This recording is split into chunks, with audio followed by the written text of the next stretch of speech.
It's almost impossible to fathom. The universe holds billions of galaxies and hundreds of billions of planets. So what are the chances that life exists on at least one of them? It seems pretty likely that it's probably out there. We just need to be looking in the right places. NASA's Perseverance rover is now on Mars, looking for signs of ancient or even current microbial life. The Hubble telescope is peering deep into space, discovering new planets, nebulas, and black holes. But it's all just a tiny fraction of what's out there. The problem? We humans love sci-fi, and we tend to think of aliens as the characters we see on TV and in the movies.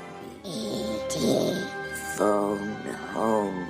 Our understanding of life doesn't mean that we understand all the options or all the possibilities of the various life forms that may be out there. Absolutely true. Yes, just because we understand our own life doesn't mean that we know what to predict of how life might form in another different environment. The next generation of telescopes will search out far distant planets, searching for oceans, signs of atmospheric gases, pollution, perhaps alien solar panels that are light years away. But have aliens already visited Earth? There's a whole fleet of them. What about the UFO sightings from credible sources like Navy pilots? Astrophysicist Adam Frank is a sympathetic skeptic. Why do UFOs always look like exactly what we'd expect them to look like from all the movies we've watched, right? As I like to say, if it sounds like a science fiction story, it is. Professor Frank believes life likely does exist beyond Earth, but he hasn't seen compelling evidence that they've already visited Earth. But if telescopes eventually spot signs of life light years away, that would change our understanding of ourselves. All of humanity would have to rewrite its religions, to take into account the fact that we are not the only one. We're not the only time that life and civilizations have occurred. As a scientist, have you ever seen any evidence or any signs that maybe we have been visited by extraterrestrial life? No, as a scientist, I've not seen any evidence that would lead me to that kind of a conclusion. But that doesn't mean it's not true. We just haven't seen any evidence.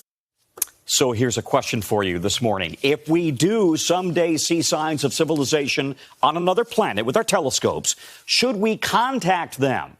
And should we be right now transmitting information about who and where we are to the universe? A lot of self-proclaimed space geeks think that's a really bad idea. It's like advertising, hey, I'm leaving the house, it's open and unlocked, and we're going out for dinner. Yeah. We don't know what their intentions are, right? So agreed. Let's just stay right here, But if there is intelligent life out there, what's scientists' best guess about how far away it might be? All right. Are you ready to get your mind blown? Tom and I were talking about this. Multiple light years away. 1 light year is 37,000 Earth years away. So we're talking about potentially 100,000 light years away, or 100,000 years of journey or more, which means if you guys send me there, I need a bigger expense account. No, we'll see you in 100,000 years. Okay, good. Tom, well, we know intelligent life exists on this set because you're here. Thank you so much. I'm so happy you're here, Tom. Do you guys remember Men in Black, the original? Remember when Will Smith was like, it finds out that there are aliens living among us?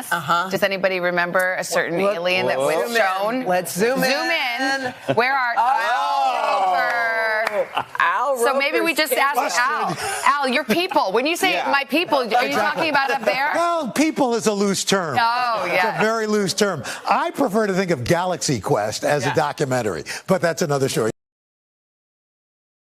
Hey, thanks for watching our YouTube channel. Find your favorite recipes, celebrity interviews, uplifting stories, shop our favorite deals, and so much more with the Today app. Download it now.